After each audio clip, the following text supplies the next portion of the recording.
Goditet banda e grabitësve shqiptar që montonin pjesë nga Mercedes dhe Audi përfundoi në pranga dy të rinj në Itali. Dy të rinj shqiptar u arrestuan në Itali pasi u kapën duke grabitur pjesë makinash të parkuara të përzgjedhura me kujdes dhe të shënjestruara të markave nga më luksozet. Të dy, një 37 vjeçar dhe një 33 vjeçar, akuzohen për çmontim dhe vjedhje pjesësh nga automjete luksoze të parkuara në rrugët e Bergamos dhe provincës së saj.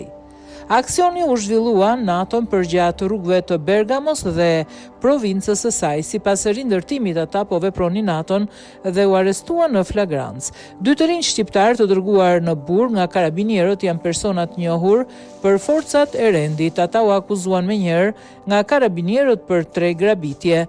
Bazuar në gjetjet fillestare, ata vodhën një Fiat 500L të parkuar në Bergamo dhe përdorën atë për të shkuar në Treviolo ku çmontuan timonin, parakolpin, kapakun e motorit dhe dritat e përparme të një Mercedes GLC. Më pas u zhvendosën në Gurno dhe vodhën të njëjtat pjesë nga një Audi Q8, duke marrë edhe 2 sedilje fëmijësh. Fiat 500 dhe sendet e vjedhura nga makinat e tjera u gjetën dhe ju kthyen pronarëve të tyre.